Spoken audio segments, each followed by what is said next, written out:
মুসলমান ভাইয়েরা, ও আমার বৃদ্ধ মামারা, যেই ব্যক্তিটা বিয়ে করেছে, দিন দেখে বিয়ে করেছে, পুরুষটা দিনদার এবং মহিলাটা দিনদার হয়, পুরুষ এবং মহিলা দুইজনই দিনদার হয়।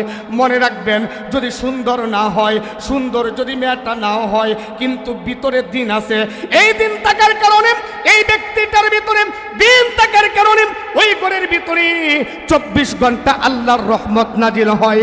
কিন্তু মেয়েটার ভিতরে দিন নাই, মেয়েটা দেখতে সুন্দরী, মেয়েটার ভিতরে দিন নাই, তার বংশ মর্যাদা আছে, মেয়েটার ভিতরে দিন নাই, কিন্তু তার ভিতরে, ও আমার ভাইরা, তার সম্পদ আছে, তার পাওয়ার আছে, কিন্তু দিন নাই।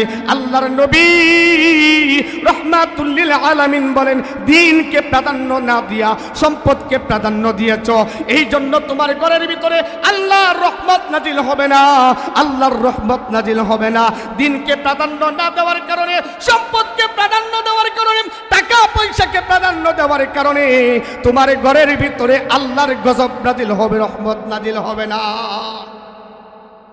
আমার বৃদ্ধ বাবার গভীর মনোযোগ দিয়ে শুনি, 1 নম্বরে দায়িত্ব হলো বাবার দিনদার মা উপহার দেওয়া, দিনদার সৎসঙ্গী উপহার দেওয়া। আল্লাহ তাআলা বলেন, ওয়াকুনু মা'আস সাদিকিন, সত্যবাদীদেরকে বন্ধু বানাও। বাবা বিয়ে করবা, সত্যবাদীদেরকে বিয়ে করো, বিয়ে করবা তুমি, সত্যবাদীদেরকে বিয়ে করো, আল্লাহর রহমত নাজিল হবে, আল্লাহর রহমত 24 ঘন্টা নাজিল হবে। 2 নম্বর গুণ, 2 নম্বর হক হলো, বান্দা যখন বিয়ে হবে, বিয়ে হওয়ার পরে সন্তান যখন গর্ভে আসবে, মার দায়িত্ব হলো, সন্তান যখন গর্ভে আসবে নামাজের স্পিড বাড়াইয়া দিবে, এই রকম তিলাওয়াতের স্পিড বাড়াইয়া দিবে, আমলের প্রতি বেশি আগ্রহ বাড়াইয়া দিবে।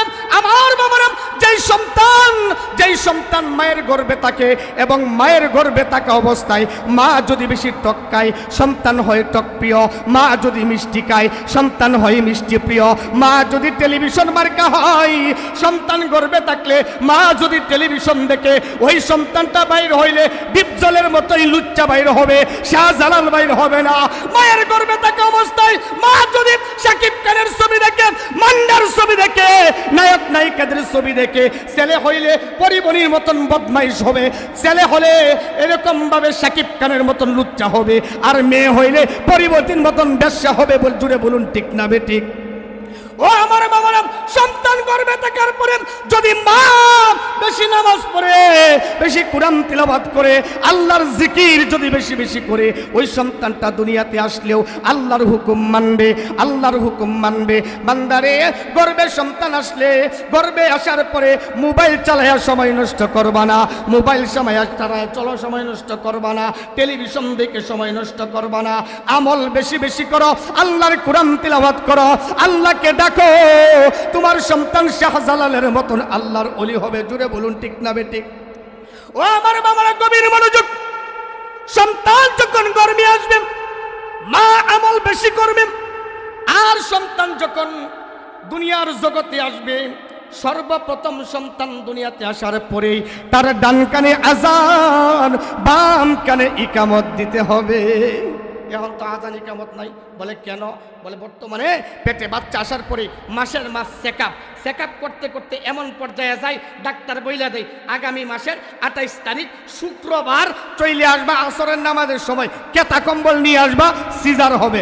কারণ এখন তো সিজার করে, ফেট কেটে বাহির করে, সিজার করে, এই সিজার চলে আসবা, ওইটার সময় চলে আসবা, সিজার বাহির হয়, সিজার হয়। কই আযান আর কই ইকামত, কিচ্ছুই নাই। কি জোরে বলুন ঠিক না বেঠিক? আযান দেয় না, আযান ইকামত। যদি সন্তান জন্মের পরে ডান কানে আযান দেওয়া হতো, বাম কানে ইকামত দিয়ে জানানো হতো, ও বাবা তুমি মুসলমান, আল্লাহর হুকুম মানতে হবে, আল্লাহর হুকুমগুলি মানতে হবে, এই কথাটা যদি তার কানে পৌঁছায়া দিত, ওই সন্তান যদি বড় হইতো, বাজান মনে রাখবেন, ওই সন্তান বড় হইলে আল্লাহর ওলিই হইতো। ওই সন্তান কোনোদিন এইরকম ভাবে দুনিয়ার জগতের মধ্যে বন্ডামি করতো না। ঠিক না বেঠিক? এবার সন্তান কথা বলতে শিখে, সংক্ষেপে বলতেছি, যখন কথা বলতে শিখে সর্বপ্রথম শিক্ষা দেই ডেডি, পাপ্পি, আম্মু, আব্বু। জোরে বলুন ঠিক না বেঠিক? আরো জোরে বলুন ঠিক না বেঠিক? প্রধান অতিথি সাহেব চলে আসেন, কিন্তু দেখছেন কিন্তু দেখেছে চলে এসে এখন শিক্ষা দেখো ডেডি।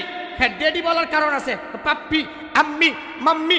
আরে বাবারে কি সুন্দর নাম, আম্মা আর আব্বার মতন মজার ডাক আর কোনো নাই। কি বলেন? আম্মা আর আব্বা, এই আগে শুরু সময় দেখছি মুরব্বী ডাকতো মায়া আর বাবা, এই ডাকগুলির মতন মজা আর কোনো ডাক নাই। কি বলেন? হ্যাঁ, এখন শিক্ষা দেয় কি ডেডি, পাপ্পি, মাম্মি। আহারে আরেকটু যখন বড় হয় তখন সকালবেলা মা আঙ্গুলে দইরা কিন্ডার গার্ডেনে নিয়ে যায়। কিন্ডার গার্ডেনে যায় শিক্ষা দেয়, হাট্টিমা টিম টিম তারা মাঠে পরে ডিম, তাদের কারা দুটো সিং, তারা হাট্টিমা টিম টিম। জুড়ে বলুন ঠিক না বেঠিক? এই যে কবিতাটা শিক্ষা দিল বাবা, কবিতার ভিতরে তাকায় দেখুন, বলা হয়েছে হাট্টিমা টিম টিম তারা মাঠে পারে ডিম, তাদের কারা দুটো সিং। বলেন যার যে ডিম পারে তার কি সিং আছে? কথা কন নাকি? গরু সিং আছে, গরু ডিম পারে। মুরগি ডিম পারে, মুরগির সিং আছে। আপনার সন্তানকে সর্বপ্রথম শিক্ষা দিয়েছেন কি? মিথ্যা কবিতা। তাহলে আপনার সন্তান বড় হয়ে সর্বপ্রথম যেহেতু মিথ্যা শিক্ষা দিয়েছেন, তাহলে তো আপনার সন্তান বড় হয়ে বড় বাটপারি হবে। জোরে বলুন ঠিক না বেটি? ও আমার বাবারা, সন্তানকে শিক্ষা দিবাম, বলে হুজুর কে শিক্ষা দিবাম? আমার মতন হুজুর বানাইতে হবে না, না না। আমার মতন মাওলানা, না না না। তোমার সন্তানকে সর্বপ্রথম শিক্ষা দিবা আল্লাহর কালাম, আল্লাহর ভয় ভিতরে ঢুকাইবা, আল্লাহর কালাম শিক্ষা দিবা। আলিফ লাম মিম যালিকাল কিতাবু লা রাইবা ফি। তোমার সন্তানকে আল্লাহর কালাম শিক্ষা দিবা। আব্বাজান গো, তুমি যদি তোমার সন্তানকে আল্লাহর কালাম শিক্ষা দাও, মনে রাখবা ওই সন্তানকে আল্লাহর কালাম শিক্ষা দিলা। এবারে বলবেন হুজুর আমার সন্তানকে তুমি ডাক্তার বানাবো। বাদান ডাক্তার বানাইতে নিষেধ করলো কে? হ্যাঁ, তুমি তোমার সন্তানকে ডাক্তার বানাও। শরীয়তে ইসলামী ডাক্তার দরকার আছে, কারণ বর্তমানে ডাক্তার যারা আছে একটাও ডাক্তার না, ডাক্তার নামে কসাই সবগুলি। জুড়ে বলুন ঠিক না বেঠিক? ডাক্তার নামে কসাই না?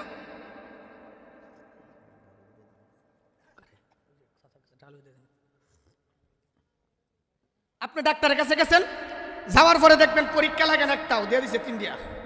হ্যাঁ, দাও কই দিয়া, এবার ঘুরতে দাও। কি কন ঠিক না বেঠিক? ইঞ্জিনিয়ার আছে, ইঞ্জিনিয়ার রডের পরিবর্তে বাঁশ ডুবা। কি কন দেখ কিনা? ও বাবা, তোমার সন্তানকে যদি সর্বপ্রথম আল্লাহর ভয় শিক্ষা দিতাম, আল্লাহর কুরআন শিক্ষা দিতাম, আল্লাহর সাথে পরিচয় করে দিতাম, তোমার সন্তান যদি ডাক্তার হইতো, কসাই হইতো না, ইঞ্জিনিয়ার হইলে রডের পরিবর্তে বাঁশ দিত না। এই সন্তান যদি সমাজসেবক হইতো, তাহলে তেল নিয়ে, জনগণের তেল নিয়ে কাটের নিচে লুকাইতো না। ঠিক না বেঠিক? আরো জোরে বলেন ঠিক না বেঠিক? জনগণের তেল নিয়ে কাটের নিচে লুকাই না? হ্যাঁ, চেয়ারম্যান হইলে, মেম্বার হইলে, অমুক হইলে, তমুক হইলে, নেতা হইলে, খেতা হইলে জনগণের হক মারে না? বলে মারার কারণ আছে। নির্বাচনের সময় বলে এমপি নির্বাচন করছে, কোটি কোটি টাকা তুমি আকিস বিড়ি খাইছো, তার কাছ থেকে নিয়ে টাকা নিয়ে আকিস বিড়ি খাইছো, এখন তোমার নামে যে বরাদ্দ হয়েছে হ্যাঁ খাইতাছে। কি বলেন ঠিক না? হ্যাঁ হ্যাঁ, চেয়ারম্যান মেম্বার এমন হবে, এমন একজন হবে যে আমি চেয়ারম্যান মেম্বারের কাছ থেকে টাকা নিব না, বরং একজন যোগ্য ব্যক্তিকে আমি সমর্থন করব, যিনি যার কাছ থেকে আমি টাকা নিব না সেও আমার হক মেরে খাবে না। ঠিক না বেটি? ও বাজান, তোমার সন্তান যদি কোরআন পড়নেওয়ালা একজন ব্যক্তি হয়, ওই ব্যক্তি কোনোদিন চোর হবে না, বাটপার হবে না। বান্দা, সংক্ষেপে বলতেছি, বান্দারে তুমি যদি তোমার সন্তানকে দিনের উপরে চালাইতে পারো, মনে রাখবা তোমার সন্তান তোমাকে বৃদ্ধাশ্রমের মধ্যে দিবে না, তোমার সন্তান তোমাকে এইরকম ভাবে ঘরের মধ্যে মারধর করবে না। কি কোন সন্তান আছে না মারে, বাপের মারে? আছে কন্যা কে? সন্তান আসেনি বাপের মার দেখি কন? একটা ছোট্ট ঘটনা। এক হুজুরের কাছে এক বৃদ্ধ বাবা আসছে, পীর সাহেব, যে আইসা বলতেছে, হুজুর আপনার সাথে আমার কিছু কথা আছে। বলে বলেন। বলে কথা হলো হুজুর একান্ত নিরিবিলি বলতে হবে, নিরিবিলি বলতে হবে। ঠিক আছে বলেন। দরজাটা লাগাইয়া দিস, লাগাইয়া এখন বৃদ্ধ বাবাটা তার শরীরের জামাগুলি খুলতেছে, কাপড় খুলতেছে। খোলার পরে হুজুরে বলতেছেন, বাবা আপনার কাপড়গুলি খুলতেছেন কেন? খোলার পরে তাকায়া দেখে বাবার পিঠের মধ্যে লাঠির আঘাত। বলি নাউজুবিল্লাহ। আমার বাবারা গভীর মনোযোগ দিয়ে শুনি। জানি না এখানে কার জানি বাবা নাই, জানি না কার জানি মা নাই। অনেক সন্তান আছে যার মাও নাই, বাবাও নাই। ও ওই যুবক লোকটা গায়ের জামাটা খুলে দিছে। খোলার পরে হুজুর ডাক দিয়া কয়, আব্বা আপনার শরীরে কি হয়েছে? আপনার শরীরের মধ্যে দাগগুলি কিসের দাগ? কেউ আপনাকে মারছে কিনা? লোকটা ডাক দিয়া কয়, হুজুর আমারে কেউ মারে নাই, এই যে পিঠের মধ্যে দাগগুলি দেখতেছেন এইগুলি হলো ভালোবাসার দাগ। কিসের দাগ? ভালোবাসা। কিসের দাগ? ভালোবাসার দাগ। হুজুর কয়, কি রে ভালোবাসার দাগ দিয়ে বুঝি রক্ত বাইর হয়? তখন বৃদ্ধ লোকটা বলতেছে, হুজুর আমার ছেলে একজন কৃষক, আমার ছেলের বউ প্রত্যেক দিন তার কাছে নালিশ করে, তোমার তার বিবির নামে, তার আমার বিবি আর তার মা এবং আমার নামে নালিশ করে প্রত্যেক দিন। একদিন নালিশ করছে, ভাই কথা বলবো না, নালিশ করছে। বলে কি নালিশ? একটা নালিশ করছে, সন্তান সহ্য করতে না পেরে খাল চাষ করে আসছে, হাতের মধ্যে যে লাঠি ছিল লাঠিটা দিয়া তার মার গায়ের মধ্যে আঘাত করা শুরু করে দিচ্ছে। বলি নাউজুবিল্লাহ। আমার বাবার লোকটা ডাক দিয়ে বলে, হুজুর এই সন্তানটা দৌড় দিয়ে গিয়ে মায়ের চুলগুলিকে টান দিয়ে ধরছে, মার চুলগুলির টান দিয়ে ধরিয়া তাকে ঘর থেকে বাহির করছে। বাহির করার পরে মার কপালের মধ্যে একটা হাত দিয়া বকশিন মারছে। বৃদ্ধা মা হাতের বকশিন খাওয়ার পরে জমিনের মধ্যে পড়ে গেছে। সন্তানটা তার মায়ের বুকের মধ্যে পাড়া দিছে। পাড়া দিয়া সন্তান তার মাকে হালের লাঠি দিয়া আঘাত করতেছে, একের পর এক আঘাত করতেছে। হুজুর মা এই আঘাত সহ্য করতে না পাইরা সন্তানকে ডাক দিয়ে কই, আব্বা রে তুই আমার বাবা লাগিস, তুই আমারে মারিস না। তুই আমার আব্বা লাগিস, তুই আমারে মারিস না। তুই আমার বাবা, তুই আমারে মারিস না। বারবার আব্বা বলে ডাকে, কিন্তু নিমুখ হারাম সন্তান একবারও তার মনের ভিতরে মায়া লাগে না। এই কথা চিন্তা করে একবারও তার মনে মায়া লাগে না। এমন সময় বৃদ্ধা মহিলা যখন দেখতেছে সন্তান মারধর করতে আছে, এমন সময় বৃদ্ধা মহিলা তার স্বামীরা ডাক দিয়ে কই, কই গো তুমি আমাকে বাঁচাও, আমার সন্তান আমাকে মারধর করে, আমারে বাঁচাও, আমার সন্তান আমাকে মারতে আছে। যখন বৃদ্ধ বাবাটা দেখাতে গেলেন, যাওয়ার পরে সন্তানকে যখন ধাক্কা দিলেন মাকে না মারার জন্য, ও ডাক দিয়ে কই, হুজুর এমন সময় আমার সন্তান আমার বিবিকে সাইরা তার মারে সাইরা আমারে মাইর শুরু করে দিছে। এই যে তাকাইয়া দেখেন, ছোট সময় আমি যে আমার সন্তানকে গালের মধ্যে চুমু দিতাম, আমি যে আমার সন্তানকে কপালে চুমু দিতাম, আমি যে আমার সন্তানকে বুকের মধ্যে রাখতাম, আমি যে আমার সন্তানকে এত আদর করতাম, আমি যে আমার সন্তানকে এত মোহাব্বত করতাম, আমার সন্তান এখন বড় হয়েছে, সবগুলি ভালোবাসা আমাকে লাঠির আঘাতের মাধ্যমে ফেরত দিচ্ছে। বলি নাউজুবিল্লাহ। অনেক সন্তান আছে না বাপের মারে? আছে কিনা? জোরে বলেন আছে কিনা? বাজান কেন মারে? বলে বাবা তার সন্তানের হক আদায় করে নাই। বাজান আল্লাহর কসম, আল্লাহর কসম, আল্লাহর কসম, এই জগতের মধ্যে যে সন্তানের বাবা নাই আর যে সন্তানের মা নাই, ওই মা ঘাড়া সন্তানগুলি বড়ই অসহায়। মা ঘাড়া সন্তানগুলি বড়ই অসহায়, বাবা ঘাড়া সন্তানগুলি বড়ই অসহায় হয় রে বান্দা। ও দুনিয়ার মানুষ জেনে নাও, বিবির স্বার্থে আঘাত লাগলে চলে যায়, শ্বশুর শাশুড়ি ভালোবাসে স্বার্থের জন্য, বন্ধু ভালোবাসে স্বার্থের জন্য, আত্মীয় স্বজন ভালোবাসে স্বার্থের জন্য। টাকা আছে পরিবারের কাছে তুমি শ্রেষ্ঠ মানুষ, টাকা আছে বন্ধুর কাছে তুমি শ্রেষ্ঠ বন্ধু, টাকা আছে আত্মীয় স্বজনের কাছে তুমি শ্রেষ্ঠ।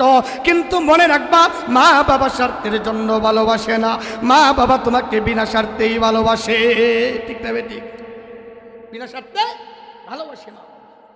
বাজান যারা আছেন, অনেক বাবা আছে যেই বাবারা সন্তানের জন্য কষ্ট করেছে।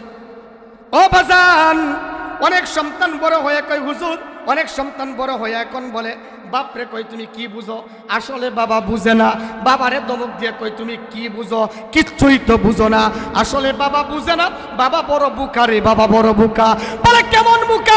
বলে এমন বুকা, বাবা তুমি যখন ছোট ছিলা, ঈদের দিন যখন চলে আসছিল, তোমার বাবার পকেটে টাকা নাই, তখন তোমার বাবা চিন্তা করেছিল তুমি তো বন্ধুদের সাথে ঈদগাহে যাইবা, তোমার তো জামা নাই, তোমাকে নতুন জামা কিনে দিতে হবে, তোমার তো জুতা নাই, তোমাকে নতুন জুতা কিনে দিতে হবে, তোমার তো পাঞ্জাবি নাই, নতুন পাঞ্জাবি কিনে দিতে হবে, টুপি নাই, টুপি কিনে দিতে হবে। আসলে বাবা বড় স্বার্থপর, বাবা বড় স্বার্থপর, বাবা কিছুই বুঝে না, বাবা আসলেই বোকা।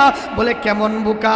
বাবা নিজের জন্য নতুন পাঞ্জাবি কিনে না, নিজের জন্য নতুন জামা কিনে না, নিজের জন্য নতুন জুতা কিনে না, তুমি সন্তানের জন্য বাবা নতুন কাপড় নতুন জুতা কিনে, ঠিক না বেঠিক? কি বলেন, কিনে না? তখন কি করে? বাবার কিনে সন্তানের জন্য কিনে দেয়, আর কিনে দিলে সন্তান এই জুতা টুতা পাইয়া আনন্দ করে। আমি নিজের চোখ দিয়ে দেখছি, বাবা চিরা জুতা পা দিয়া ঈদগাহে গেছে, পুরাতন পাঞ্জাবি পা গায়ে দিয়ে ঈদগাহে গেছে, পুরাতন লুঙ্গিটা পরে বাবা ঈদগাহে গেছে। যারা বাবা আছেন তারা তো এটাই করেন, কি বলেন? হ্যাঁ, এটাই তো করেন। কিন্তু অনেক সন্তান আছে যারা মা বাবার সাথে রাব ব্যবহার করে, মা বাবার সাথে খারাপ ব্যবহার করে। বান্দা, আল্লাহর কসম, আল্লাহর কসম, নামাজ পড়তে পড়তে কপালে দাগ করে ফেলতে পারো, রোজা রাখতে রাখতে শরীর শুকিয়ে ফেলতে পারো, আল্লাহর ওলি বনে যাইতে পারো, নিজেকে ওলি দাবি করতে পারো।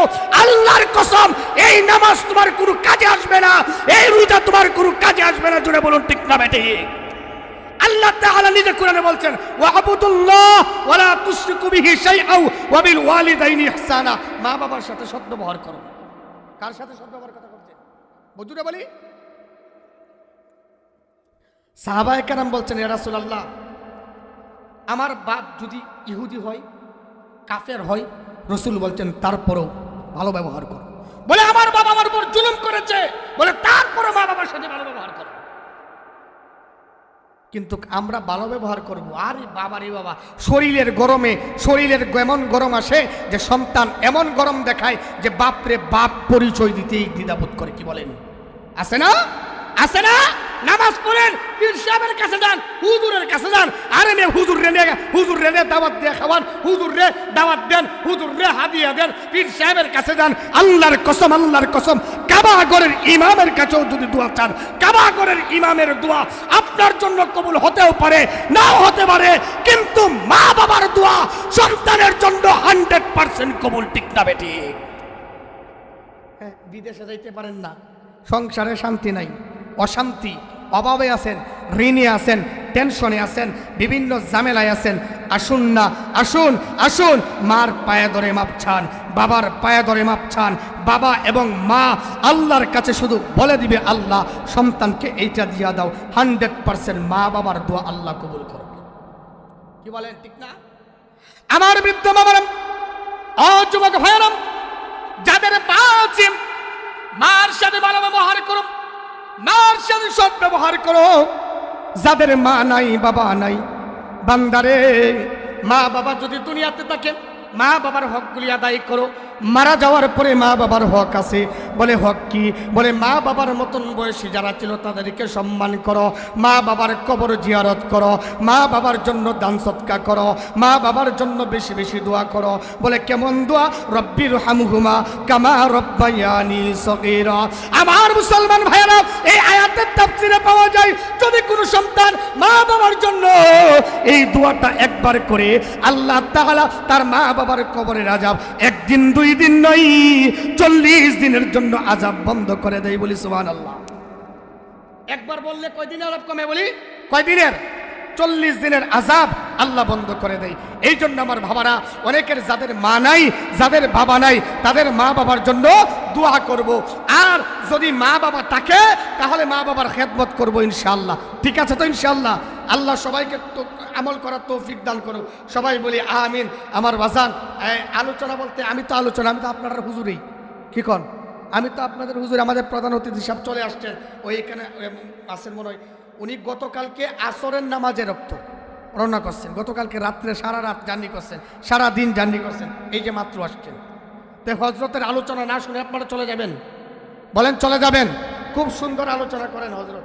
খুব সুন্দর আলোচনা করেন, সুন্দর সুরও আছে মাশাল্লাহ, মাশাল্লাহ স্বাস্থ্য বডিও ভালো আছে, চেহারা ওয়ারা নাদর নজর আছে। ইনশাল্লাহ আমরা সবাই বসবো ইনশাল্লাহ। আমার প্রিয় ভাইয়েরা, যারা এদিক সেদিক ঘোরাফেরা করছি, মেহেরবানি করে আমরা প্যান্ডেলের ভিতরে চলে আসি। আমাদের প্রধান অতিথি সাহেব চলে আসছেন, আমাদের প্রধান অতিথি আলোচনা করবেন ইনশাআল্লাহ। তারপরে আখেরি মোনাজাত হবে, মোনাজাতের শেষে আমরা সকলেই বাড়ি চলে যাব ইনশাআল্লাহ। আমরা সবাই ভিতরে চলে আসি, সবাই আমরা যারা আছি সবাই ভিতরে চলে আসি, সবাই ভিতরে চলে আসি। আরেকটা কথা হলো, এই যে মাহফিল, দিনের মাহফিল, দিনের আলোচনা হয়, এইগুলি হলো দিনের আলোচনার কেন্দ্র। এইগুলির মধ্যে বসলে গুনাহ মাফ হয়, বলি সুবহানাল্লাহ। এইগুলির মধ্যে যত ধরনের মজলিস মিটিং আছে, কোনো মিটিংয়ের মধ্যে গুনাহ মাফ হয় ওয়াদা নাই, আছে নাই? কিন্তু এইগুলি হলো জান্নাতের বাগান, এইগুলির মধ্যে বসলে 100% আল্লাহ গুনাহ মাফ করে দেয়, বলি সুবহানাল্লাহ। এইগুলির মধ্যে বসার সাথে সাথে আল্লাহ পাক রব্বুল আলামিন গুনাহ মাফ করে দেয়। এই জন্য এই মাহফিলগুলির মধ্যে বসলে লাভ আছে না? আছে কিনা বলেন? রাসূল বলেন, এই মাহফিলগুলির চতুর্দিক দিয়া আল্লাহর রহমতের ফেরেশতারা বেষ্টন করে লয়, সুবহানাল্লাহ। বলে বেষ্টন করে কুদ্দুর করেন, বলে একজনের কাঁধের উপর আরেকজন কাঁধ, একজনের কাঁধের উপর আরেকজন কাঁধ লাগাইতে লাগাইতে আল্লাহর আরশ পর্যন্ত টেক লাগিয়ে দেয়, সুবহানাল্লাহ। যখন মজলিস শেষ হয়ে যায় তখন ফেরেশতারা আল্লাহর দরবারে যায়, যাওয়ার পরে আল্লাহ বলেন, ও ফেরেশতারা কই থেকে আসছো? বলে অমুক জায়গা থেকে। অমুক বান্দারা তোমার বরত্বের কথা বলতেছে, জান্নাতের আশা করতেছে, জাহান্নামের থেকে বাঁচার চেষ্টা করতেছে। আল্লাহ বলেন, তারা কি আমাকে দেখছে? বলে না, দেখে নাই। জান্নাত দেখছে? না, দেখে নাই। জাহান্নাম দেখছে? না, দেখে নাই। বলেন, তারা যেহেতু দেখে নাই, যাও সাক্ষী দেখো, আমি আল্লাহ তাদের গুনাহ মাফ করে দিয়েছি, সুবহানাল্লাহ। কি বলেন? গুনাহ মাফ হোক আমরা সকলে চাই কিনা? আমরা সকলে চাই কিনা? আমাদের প্রধান অতিথি সাহেব চলে আসছেন, উনি আলোচনা করবেন, উনার আলোচনাগুলি মন দিয়ে শুনবো কিনা? বলে একজন আলেমের চেহারার দিকে তাকানো স্বয়ং রসুলের চেহারার দিকে তাকানো, সুবহানাল্লাহ। ইন্নাল উলামা ওয়ারাসাতুল আম্বিয়া, উলামায়ে কেরাম নবীগণের ওয়ারিস। উলামায়ে কেরাম কি? নবীগণের ওয়ারিস। সুতরাং এই উলামায়ে কেরামের চেহারার দিকে তাকাইলে নবীর চেহারার দিকে তাকানো, জুড়ে বলি সুবহানাল্লাহ। এই জন্য আমার বাবারা, যে এই আলেম দেখবেন দুনিয়ার জগতের মধ্যে, বাংলাদেশের মধ্যে দুইটা দল আছে। কয়টা দল? দুইটা দল। এক দল আছে কাদিয়ানি। কাদিয়ানি এরা নবীকে আখেরি নবী মানে না, রসুলকে আখেরি রসুল মানে না, নবীকে আখেরি নবী মানে না। আমি প্রধান অতিথি সাহেব আসছেন, উনাকে সামনে রেখে বলতে চাই, এই বাংলার জমিনের মধ্যে কাদিয়ানি যারা আছে, কাদিয়ানি কাফের, কাদিয়ানি কাফের, কাদিয়ানি আমার রসুলকে নবী মানে না, তারা কাফের, তারা কাফের, তারা কাফের। জুড়ে বলো ঠিক না? আরেকটা কথা বলতে চাই, বাংলাদেশের মধ্যে আরেকটা দল আছে, সাতপন্থী দল। কি বলেন, আছে না? সাদিয়ানি, সাদিয়ানি।